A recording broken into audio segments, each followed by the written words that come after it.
آیت نمبر 105 105 آیت نمبر 105 سے لے کے آیت نمبر 113 تک 105 سے لے کے 113 تک یہ جو آیات ہیں ان میں اشارہ ہے، تذکرہ ہے ایک واقعے کی طرف۔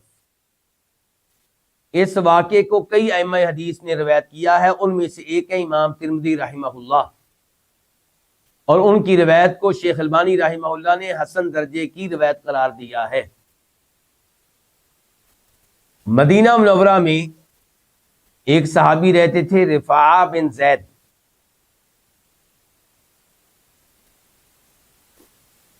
انہوں نے تجارتی قافلے سے میدہ خریدا، میدے کی بوری خریدی۔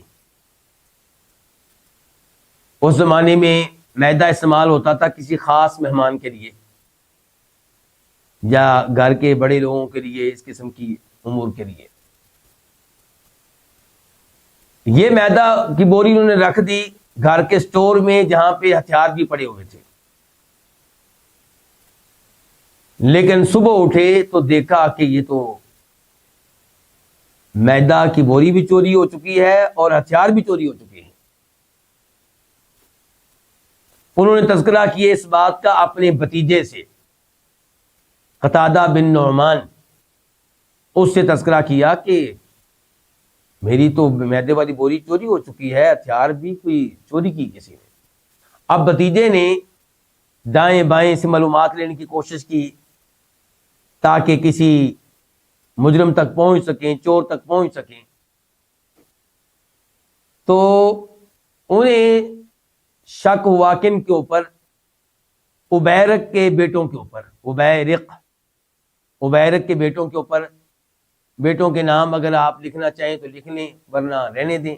بشر، مبشر، بشیر، یرحمک اللہ۔ تو ان لوگوں کے اوپر شک ہوا کہ ان لوگوں کی حرکت ہے۔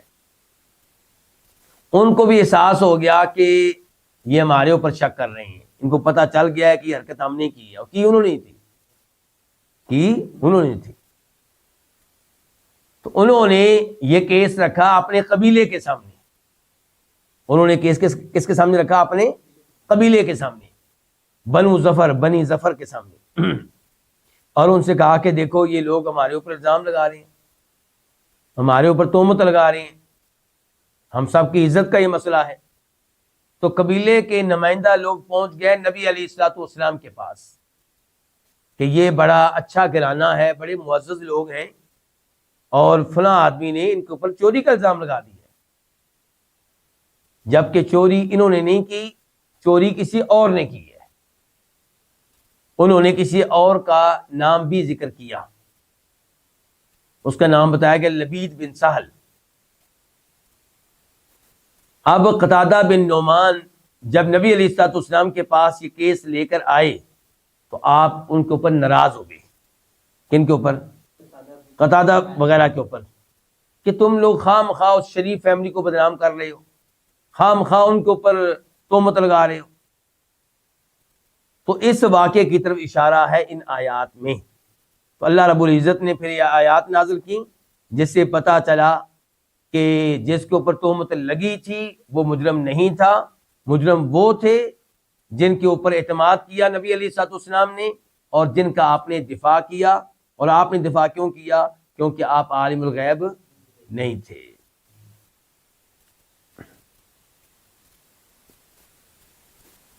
انا، بے شک ہم نے، انا اصل میں کیا تھا؟ انا اور نا، ایسے ہی ہے نا؟ نا کا معنی کیا؟ ہم۔ بے شک ہم نے، انزلنا، ہم نے، ادھر بھی ہم آ گیا، انزلنا کا معنی بھی ہم نے اتارا۔ اب کیا ہوگا؟ ہم ہی نے اتارا ہے الیکا، آپ کی طرف، الکتابہ، اس کتاب کو۔ ال کون سا ہوگا؟ عہد کا۔ اس کتاب کو مراد قرآن کریم کو، بالحق کی، حق کے ساتھ۔ اس کا کیا مطلب ہے حق کے ساتھ؟ اس کے دو مطلب ہیں، پہلے بھی کئی دفعہ بتائیں آپ لوگوں کو کہ ہم نے آپ کی طرف اس کتاب کو اتارا حق کے ساتھ۔ اس کے دو مطلب ہیں، ایک یہ ہے کہ اس میں جو کچھ ہے وہ حق ہے، جو اس میں معلومات ہیں، جو اس میں اخبار ہیں، جو اس میں احکام ہیں، سب کے سب کیا ہیں؟ حق ہیں، کوئی باطل چیز نہیں ہے اس میں۔ دوسرے نمبر پہ اس کا اللہ کی طرف سے نازل ہونا بھی ایک حق ہے، سچ ہے، درست ہے، یہ انسان کا کلام نہیں، واقعی اللہ کا کلام ہے۔ ٹھیک ہو گیا؟ بے شک ہم ہی نے اتاری ہے آپ کی طرف یہ کتاب حق کے ساتھ، لِتَحْكُمَ، تاکہ آپ فیصلہ کریں، بین الناس، کن کے درمیان؟ لوگوں کے درمیان، بما اراک اللہ، اس چیز کے ساتھ جو ارا دکھائی ہے، ارا کا معنی کیا کر لیں؟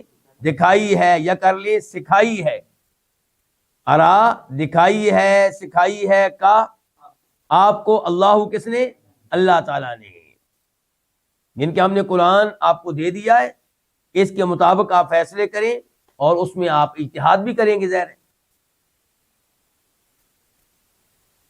ولا تکن، اور آپ نہ ہو، ولا تکن، اور آپ نہ ہو، لا کون سا ہے؟ نہیں کا، آپ نہ ہو، آپ کیا نہ ہو؟